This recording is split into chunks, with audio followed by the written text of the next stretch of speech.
എന്ന് സ്ത്രീക്കൊപ്പം നിലനിന്ന ഖുർആൻ സ്ത്രീയുടെ വസ്ത്രധാരണം മാത്രമല്ല. പലപ്പോഴും ആളുകൾ പറയാറുണ്ട്, കബീർ ബാക്കവി അടക്കമുള്ള ആളുകൾ, അല്ലയോ പെങ്ങളെ എന്ന് വിളിച്ചിട്ടാണ് സംസാരിക്കുക. ഈ അടുത്ത സമയത്തൊരു സഹോദരിയുടെ വോയിസ് ക്ലിപ്പ് തന്നെ വാട്സപ്പ് ഗ്രൂപ്പിൽ വൈറലായി. ഉസ്താദേ, നിങ്ങൾ ഭാര്യമാരെ കുറിച്ച് പറയാത്തതെന്താ? ഈ ബ്ലൂ ഫിലിം കണ്ടുകൊണ്ടിരിക്കുന്ന, ഞങ്ങൾ അടുക്കളയിലെ യന്ത്രമായി കണക്കാക്കുന്ന, കടപ്പറയിൽ ഞങ്ങളുടെ അടുക്കലേക്ക് വരാത്ത ഒരു ഭർത്താവിന് എന്ത് കടമയാണ് ഞങ്ങൾ ചെയ്തു കൊടുക്കേണ്ടതെന്ന് ആദ്യമായിട്ട് തന്നെ ആ സഹോദരിയോട് സ്നേഹപൂർവ്വം, സഹോദരി, നിങ്ങൾക്ക് ജീവിതത്തിൽ കിട്ടിയ ഭർത്താവ് അങ്ങനെയാണെന്ന് കരുതി എല്ലാ ആണുങ്ങളും പുരുഷന്മാരും അങ്ങനെയല്ല കേട്ടോ. 100% ഭാര്യമാരെ സ്നേഹിക്കുന്ന, ആദരിക്കുന്ന, ബഹുമാനിക്കുന്ന, ഭാര്യയുടെ അവകാശങ്ങളെ സംരക്ഷിക്കുന്ന 100 കണക്കിന് ആണുങ്ങളുണ്ട്. എല്ലാ ആണുങ്ങളും അങ്ങനെയാണെന്ന് കരുതരുതേ. നിങ്ങൾക്ക് കിട്ടിയത് അങ്ങനെയാണെന്ന് കരുതി എല്ലാ പുരുഷന്മാരും അങ്ങനെയല്ല. ഇനി നിങ്ങൾ നല്ലതായിട്ടും അങ്ങനെ ഒരു ഭർത്താവിനെയാണ് കിട്ടിയതെങ്കിൽ അത് നിങ്ങളുടെ ജീവിതത്തിന്റെ ഏറ്റവും വലിയ ക്ഷമയ്ക്ക് വേണ്ടി സ്വർഗത്തിന് കാരണമാക്കി മാറ്റുക. ആദരവായ പ്രവാചകൻ നബി മുഹമ്മദ് മുസ്തഫ സല്ലല്ലാഹു അലൈഹി വസല്ലമ പറഞ്ഞത്, ഈ വിനീതൻ ഏറ്റവും കൂടുതൽ സംസാരിച്ചത് നല്ല ഭർത്താക്കന്മാരെ കുറിച്ചാണ്, നല്ല ഭാര്യയെ കുറിച്ചല്ല. അല്ലാഹുവിന്റെ റസൂൽ പറഞ്ഞതെന്നറിയോ? പുരുഷനോട് പറഞ്ഞതെന്നറിയോ? പുരുഷ, നിന്റെ കണ്ണിൽ പെണ്ണാരായിരിക്കണമെന്നറിയുമോ? സന്ധ്യാനേരത്ത് നടന്നു പോകുമ്പോ റോഡ് വക്കിലൂടെ നടന്നു പോകുന്ന പെണ്ണിനെ കാമത്തോടെ നോക്കരുതേ. അത് നിന്റെ പെങ്ങളാണെന്ന് കരുതുക, അത് നിന്റെ ഭാര്യയാണെന്ന് കരുതുക, അത് നിന്റെ ഉമ്മയാണെന്ന് കരുതുക. റോഡിലൂടെ നടന്നു പോകുന്ന പെണ്ണിന്റെ ശരീരത്തിനോട് വില ചോദിക്കരുതേ. ഫേസ്ബുക്കിൽ കമന്റ് ഇടുമ്പോ പല ചെറുപ്പക്കാരും, അവൾ പുരോഗമനവാദിയാകട്ടെ, ഫെമിനിസ്റ്റ് ആകട്ടെ, അവരുടെ അവകാശങ്ങളും ആദർശങ്ങളും അവര് പറയട്ടെ, മാന്യമായി കമന്റ് കൊടുത്ത് പ്രതികരിക്കുക. അല്ലാതെ അവളോട് ചോദിക്കരുത്, നിന്റെ രാത്രിക്ക് ഒരു രാത്രിക്ക് എന്ത് വിലയെന്ന്. പെണ്ണെന്നുള്ളത് രാത്രിക്ക് വിലയിടാനുള്ളതല്ല. പെണ്ണെന്ന് പറയുന്നത് നിനക്ക് വിലയിടാൻ പറ്റുന്ന ഒരു സാധനമല്ല. അവളുടെ ഒരു രാത്രിക്ക് നിനക്ക് വില നിശ്ചയിക്കാൻ കഴിയില്ല. ഹബീബായ നബി സല്ലല്ലാഹു അലൈഹി വസല്ലം പറയാ, മാ അക്രമഹുന്ന ഇല്ലാ കരീം വമാ അഹാനഹുന്ന ഇല്ലാ ലഈൻ. മാ അക്രമഹുന്ന ഇല്ലാ കരീം. മാന്യന്മാരല്ലാതെ പെണ്ണിനെ ബഹുമാനിക്കില്ല. മാന്യന്മാർക്ക് പെണ്ണിനെ ബഹുമാനിക്കാൻ കഴിയൂ.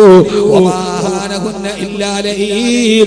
ശപിക്കപ്പെട്ട നിഷ്ക്രിയനുമാണ്, ശപിക്കപ്പെട്ടവനാണ് പെണ്ണിനെ നിന്ദിക്കുന്നവൻ, അവളുടെ രാത്രിക്ക് വില പറയുന്നവൻ, അവളുടെ മാറിടം നോക്കി തുറിച്ചു നോക്കുന്നവൻ, അവളുടെ ശരീരത്തെ കടുകനെ പോലെ കുത്തിപ്പറിക്കുന്നവൻ, ബസ് സ്റ്റാൻഡിൽ ഒറ്റക്ക് നിൽക്കുന്ന പെണ്ണിനെ ചുറ്റി നടക്കുന്ന പൂവാലന്മാർ. അല്ലാഹു പറയാണ്, പെണ്ണിനെ ബഹുമാനിക്കണേ, പെണ്ണിനെ ആദരിക്കണേ. മാന്യനായ പുരുഷനല്ലാതെ പെണ്ണിനെ ആദരിക്കാൻ കഴിയില്ല. പെണ്ണെടുത്തുകാരെ, പെണ്ണിടം തിരിച്ചു പിടിക്കാൻ ശ്രമിക്കുന്നവരെ, റസൂലിന്റെ സ്ത്രീയെ കുറിച്ചുള്ള ആദരവിന്റെ പദാർത്ഥങ്ങളെ പഠിക്കുക. അല്ലാഹു തൗഫീഖ് നൽകട്ടെ. നിന്റെ ഭാര്യയായി വരുന്ന പെണ്ണ്, ആ പെണ്ണിൽ നിന്ന് ഇഷ്ടമില്ലാത്തതൊന്നും സംഭവിച്ചാൽ പോലും അവളെ തലാഖ് ചൊല്ലി ഒറ്റയടിക്ക് ഒഴിവാക്കാൻ നിനക്കും അധികാരമില്ല. നീ അവളെ ഭാര്യയായി, ഫെമിനിസ്റ്റുകൾ ചോദിക്കുന്നത്, ഒരു ഭാര്യയായി സ്വാതന്ത്ര്യമില്ലാതെ താഴെ കിടക്കാനാണോ? ഭാര്യയുമായിട്ടൊരു പ്രശ്നമുണ്ടായാൽ ഉടനെ തലാഖ് ചൊല്ലിയിട്ട് ഒഴിവാക്കാനും പാടില്ല. ഒഴിവാക്കാവോ? ഭാര്യ ഭർത്താവ് നമ്മളോട് വഴക്കുണ്ടായി, വീട്ടിൽ കൊണ്ടുവിടാണ് ചെയ്യേണ്ടത് ആണോ? മുത്തലാഖൊക്കെ വലിയ വിഷയമല്ലേ? സ്ത്രീയെ കുറിച്ച് അല്ലാഹു എങ്ങനെയാ പറഞ്ഞത്? ഖുർആനിലെ 2 ആയത്ത്. ഒരാണും പെണ്ണും തമ്മിൽ, ഭാര്യയും ഭർത്താവും തമ്മിൽ വഴക്കുണ്ടായി, എന്ത് ചെയ്യണം? അല്ലാഹു പറഞ്ഞു. ആരാ പറഞ്ഞത്? അല്ലാഹു പറയടാ, നിന്റെ ഭാര്യ നീ തമ്മിൽ വഴക്കുണ്ടായി, എന്ത് ചെയ്യണം? ഖുർആൻ സൂറത്തുൻ നിസാ. നിങ്ങൾ കേട്ടിട്ടുണ്ടോ? വഴക്കുണ്ടായി, അടിയായി, എന്നെ തലാക്ക്, നീ തലാക്ക് പോ. ഇല്ല, ആളുകൾ തെറ്റിദ്ധരിച്ചത് കൊണ്ടാണ് ഖുർആൻ പറഞ്ഞ 2 ആയത്ത്. അത് കഴിഞ്ഞിട്ട് ഏറ്റവും നല്ല വസ്ത്രം ഏതാന്ന് പറഞ്ഞിട്ട് ഇൻഷാ അല്ലാഹ് നമുക്ക് പിരിയാം. അല്ലാഹു തൗഫീഖ് നൽകട്ടെ. ആമീൻ പറയ്. അല്ലാഹു തൗഫീഖ് നൽകട്ടെ. നമ്മുടെ ഉറൂസ് കമ്മിറ്റി ഭാരവാഹികൾ, ഒരു ഭാര്യയും ഭർത്താവും തമ്മിൽ പിണക്കുണ്ടായാൽ എന്ത് ചെയ്യണം? സ്ത്രീയോട് എങ്ങനെ പെരുമാറണം? ഖുർആൻ പറഞ്ഞ ഒരു ഘട്ടം ഞാൻ പറഞ്ഞുതരാം. അള്ളാന്റെ ഖുർആൻ പറഞ്ഞ ഘട്ടം, അള്ളാഹ് പറഞ്ഞ ഘട്ടം. അല്ലാഹു സ്വീകരിക്കട്ടെ. നമ്മുടെ ഉറൂസ് കമ്മിറ്റി ഭാരവാഹികൾ ഒരു ബക്കറ്റുമായി നിങ്ങളുടെ മുമ്പിലേക്ക് വരും. എല്ലാവരും കാര്യമായ രീതിയിൽ സഹായിക്കുക, സഹകരിക്കുക. ഉറക്ക ഒരു മൂന്ന് സ്വലാത്തിൽ സല്ലല്ലാഹു അലാ മുഹമ്മദ്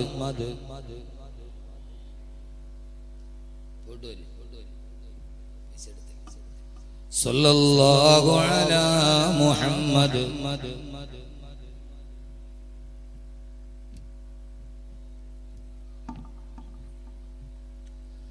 اللهم صل على محمد يا رب صل عليه وسلم അല്ലാഹുവേ നീ സ്വീകരിക്കണേ അല്ലാഹ്.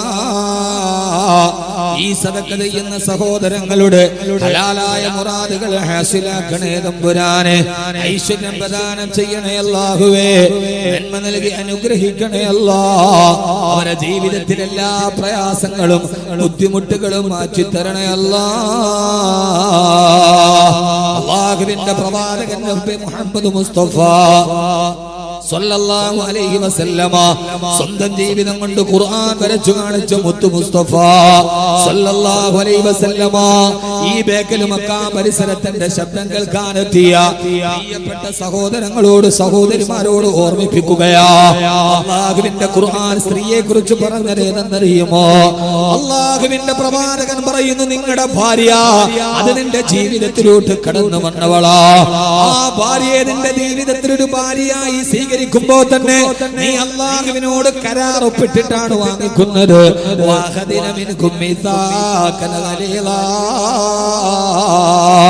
നിക്കാഹിനെ കുറിച്ച് ഖുർആൻ പറഞ്ഞത് അത് ജീവിതത്തിലെ ഏറ്റവും പരിട്ടമായ ഉടമ്പടിയാ.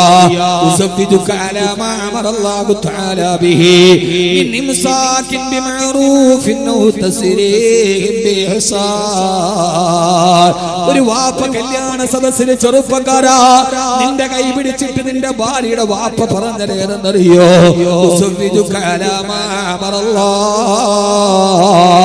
എന്റെ അല്ലാഹു കൽപ്പിച്ചത് കൊണ്ട്, എന്റെ പടച്ചറപ്പനോട് ചെയ്യാൻ പറഞ്ഞത് കൊണ്ട് എന്റെ പൊന്നുമോളെ നിനക്ക് ഞാൻ കല്യാണം കഴിച്ചു തരിക.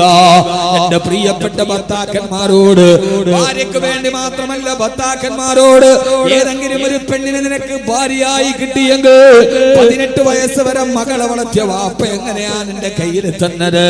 ആ വാപ്പ പറയുന്നുണ്ട് നിക്കാഹ് പറയുമ്പോ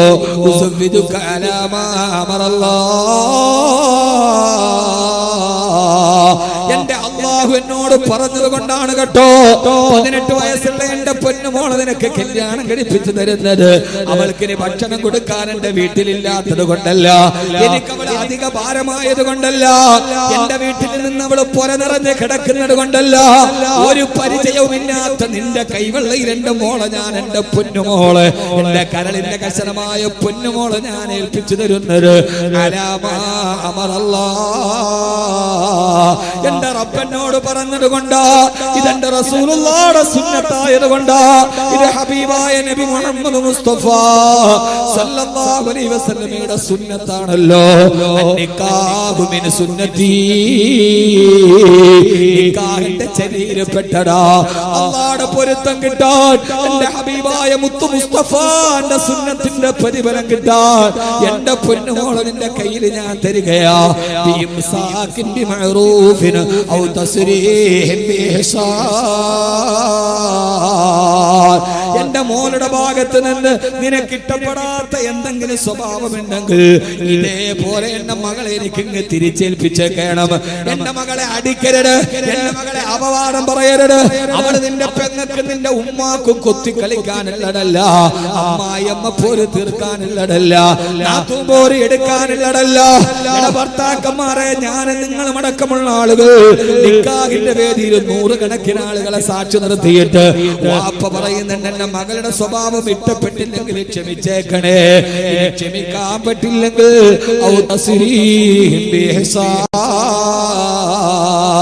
എന്റെ മോളെ ഈ തരുന്നത് പോലെ പോറേൽപ്പിക്കാതെ എന്റെ കൺമണി എനിക്ക് തിരിച്ചേൽപ്പിച്ചേക്കണം. ഈ നിബന്ധന പറയുമ്പോ അപ്പോഴാണോ നീ പറഞ്ഞത് കബിൽതു, ഞാൻ ഈ എഗ്രിമെന്റ് സ്വീകരിച്ചു, ഞാൻ ഈ കരാറിൽ ഒപ്പിടുകയാ. നിങ്ങളുടെ മകളെ ഞാൻ വേദനിപ്പിക്കില്ല, അവളെ ഞാൻ കണ്ണുനീര് കുടിപ്പിക്കില്ല, അവളെ ഞാൻ അടിക്കില്ല, അവളുടെ സ്വാതന്ത്ര്യത്തെ ഞാൻ ഹരിക്കില്ല. ഇതാണ് ഫെമിനിസ്റ്റുകളെ. ഞാൻ പറയുന്നു, ലോക ചരിത്രത്തിലേറൊക്കെ മതങ്ങളുണ്ട്. കല്യാണം നടക്കുന്ന സമയത്ത് പെണ്ണിന്റെ മാനത്തിന് കരാറുപ്പെട്ടിട്ട് ഈ മാനം സംരക്ഷിക്കണമെന്ന് കരാറുപ്പെടാൻ പറഞ്ഞ ഒരു മതമേതെങ്കിലും ഉണ്ടെങ്കിൽ പറയുമോ? ഫെമിനിസ്റ്റുകളോട്, ഇസ്ലാം അടക്കി വെച്ചെന്ന് പറഞ്ഞവളോട്, പുരോഗമനവാദികളോട്, ഇസ്ലാമിലെ പെണ്ണിന് മാനമില്ലെന്ന് പറഞ്ഞവളോട്, കല്യാണം കഴിക്കാൻ ഒരു പുരുഷൻ വരുമ്പോ നൂറുകണക്കിന് ആളുകളെ സാക്ഷി നിർത്തിയിട്ട് 2 സാക്ഷിമാരെ എഴുതി ഒപ്പിടിപ്പിച്ചിട്ട് ഈ പെണ്ണിനൊരു പോറൽ പോലും ഏൽപ്പിക്കരുതെന്ന് പറഞ്ഞ് അത് ഉറപ്പിച്ച് സമ്മതിപ്പിച്ച് പെണ്ണിനെ കല്യാണം കഴിച്ചു വിടുന്ന ഒരു മാനിഫെസ്റ്റോ ഉണ്ടെങ്കിൽ അത് അല്ലാഹുവിന്റെ വിശുദ്ധ ഇസ്ലാമാണ്. അവിടെ ഇന്നലെ പെണ്ണിനാണ്, ആണിനല്ല. നിന്റെ വീട്ടിലേക്ക് നിന്റെ പെണ്ണ് വരികയാണ്, അവളെ അപമാനിക്കരുത്, അവളുടെ മാനം കെടുത്തരുത്. പെണ്ണെടുത്തുകാരോട്, ഫെമിനിസ്റ്റ് വാദികളോട്, പുരോഗമനവാദികളോട് സന്തോഷത്തോടെ വരൂ, നമുക്ക് സംവദിക്കാം, ഇസ്ലാമിന്റെ പെണ്ണിന്റെ നിലയെ കുറിച്ച് പറയാം. അങ്ങനെ കൈപിടിച്ചിട്ടാണ് നിന്റെ പെണ്ണിനെ നീ കൊണ്ടുപോയത്. അങ്ങനെ എങ്ങാനും നിങ്ങൾ ജീവിതം ആരംഭിച്ചിട്ട് ഭാര്യ ഭർത്താക്കന്മാരുടെ ഇടയിൽ പിണക്കമായി.